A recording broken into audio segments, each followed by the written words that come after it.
And sometimes hiring managers just think it's so obvious. And so they're like, nah, we're just going to pass on this candidate. And recruiters are like, why?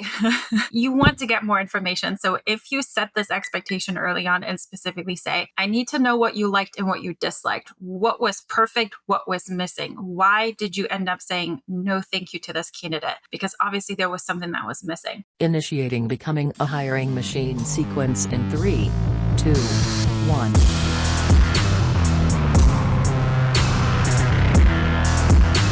Hey everyone, it's Sam Keenley, and welcome back to Becoming a Hiring Machine. This is the show dedicated to fixing recruitment by going beyond saying what needs to change and instead teaches you how to make the change. Today, we have an incredible Tactical Tuesday ahead of us, but before we get into that, I just want to tell you a little bit about the show. Essentially, we have shows within the show. Sometimes we have interviews with industry thought leaders and others who are shaking up the space, and they're going to teach you how to do something that they do to help them be successful. Other days, we cover trending topics, items that recruiters are talking about or will be very soon and what those mean for them. Each Tuesday like today, drop on by for a Tactical Tuesday episode where we go deep on how to do something that's going to help you drive better results that you can start doing today. Sometimes we open it up for Q&A. Listeners can drop in questions that they'd like to hear us take on. Send those over to us at podcast@loxo.co. And every now and then you'll hear a mic drop episode from Matt where he shares something that he's been thinking about within the recruitment space and things that you need to know about. For today's Tactical Tuesday, believe it or not, Vivien is back to join me again as our resident expert, living at the intersection of all things recruitment and ChatGPT. And we're going to pick up where we left off in our conversation the past few weeks on the topic of how ChatGPT can help with your business development strategies and tactics. So the last two chats touched on how to plan out your 3-month outreach sequence. And then the following one was conducting a needs assessment for those who were interested. So today we're going to get into the third and final part of this mini series for what happens after you've completed the 2 previous parts, which is client onboarding. So from the welcome call and package to implementation and strategy design to the search process itself and so much more, Vivien's going to walk us through how to prepare for a successful client onboarding. So on that note, let's jump into it with Vivien. Sounds good. So like you touched on, Sam, last week, we talked a little bit about that initial getting to know each other meeting and also vetting the client to make sure this is actually going to be a fruitful partnership and a mutually beneficial one. So next step is making sure that you actually onboard them correctly. So typically, everybody gets so excited once you sign a client and you've vetted them and they're super excited. You want to jump right into it. But obviously, make sure that everybody's on the same page and expectations and are on the same page. No, not on the same page. Everybody has the same expectations and has the same ideas, right? So this is where a welcome packet is really great. A lot of recruitment agencies have now been venturing into a couple of other different avenues. So if you were a perm placement now, especially now in this weird economic time, contract staffing has picked up quite a bit. And also some have been venturing out into consulting. This is where your welcome packet, a cute little PDF that you can create on Canva or something like that, can be a really great introduction into all the different services that you provide. The customer may not need them at this time, but when they review it, they can be like, you know what, we actually do need a little bit of consulting on this part. Maybe they can help us with that. You already have a relationship, so that's a very easy in. So this essentially would just introduce your agency, maybe the relevant recruiters that would be working with this particular company for their searches, as well as some FAQs of what the process looks like, kind of nailing down the timeline and what to expect and things like that, how it typically works. Sometimes clients think that recruiters just have this closet hanging with all these ready-to-go candidates, and they just go in and pick up the right code and send it over to them. No, not quite. They don't? Why not? I thought that's how it worked. No, we do not have a closet with ready to go candidates. A lot of times, recruiters do have similar candidates that are kind of in that arena, but then ultimately each company is slightly different. So just because you're a SaaS company, that doesn't mean that somebody from payment SaaS, like let's say Stripe, would be a good fit at Loxo, depending on the specific developer or engineer that Loxo might need, right? So this is where like the nuances and cultural fit and things like that come into play. as well as kind of figuring out, okay, client, what are some of like your holes? Like if a candidate had this random skill or experience or certification or background or whatever, if you had that, what would that be? What does that look like? And this is where it gets a little bit more tailor made and where recruiters can really shine and potentially find some really great candidates. So the welcome packet is just essentially kind of, hey, this is a recruitment agency, Loxo. Um, and this is what we do. This is who we are. This is how we're helping you right now. Then you can do a kickoff call. Specifically, I would actually recommend this to kind of talk a little bit about everyone that is specifically involved in this. So sometimes when you actually have the client meeting, you're talking to the people that can sign off on it.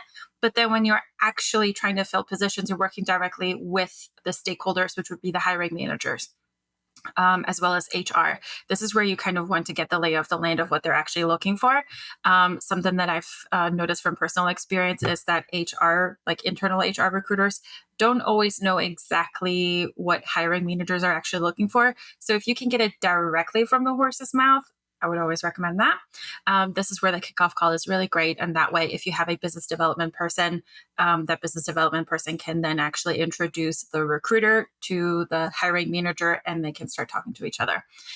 Technology and onboarding, this is an optional one. So obviously we recommend Loxo because Loxo is the best ATS out there. And Loxo has this amazing client portal. So this is where we would recommend that you onboard your client to show them, hey, this is how the portal looks like. This is how we need you to use it. This is the time frame that we need. So if we send you a candidate over, please go into the portal, give it a rating, and let us know how you would like to move forward with this. And next up, we have documentation collection.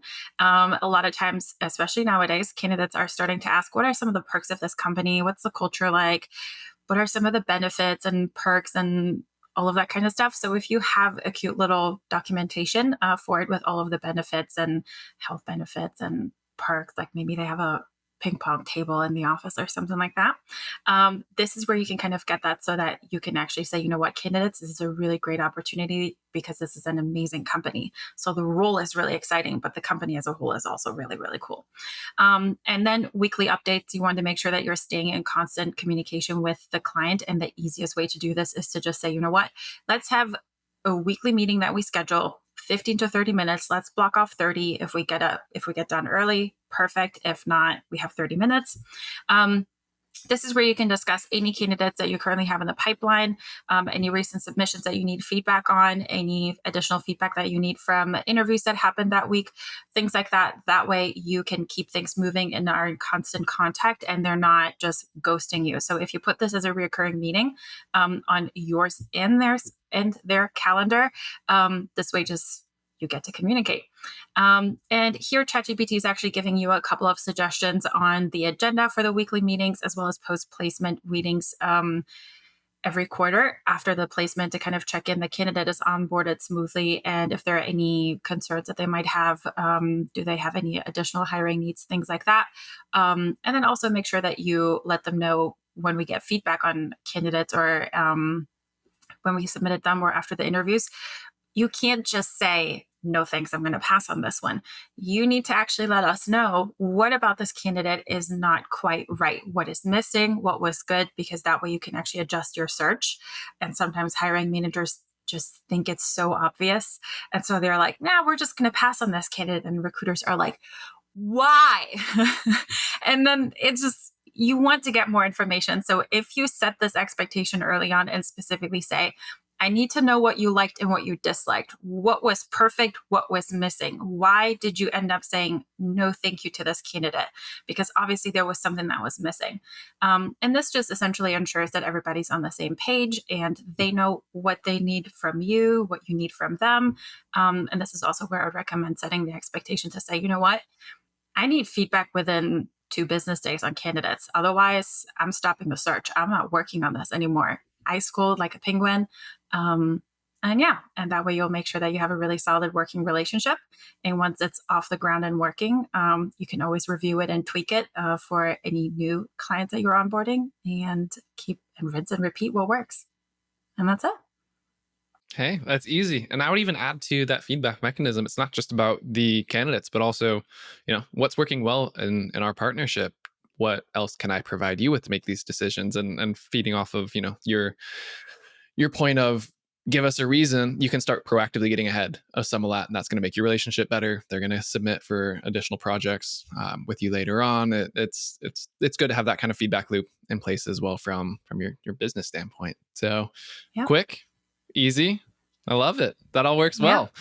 So hopefully people are able to start implementing that today. That was our 3-part series on business development being so top of mind with everyone. So Vivien, thank you as always for coming to take the time and joining us on the show. Your knowledge, all things ChatGPT, recruiting, it's beyond helpful, and I hope it inspires some recruiters to start implementing some of this in their day-to-day moving forward. So everyone, that's your Tactical Tuesday. Until next time. Bye, everyone.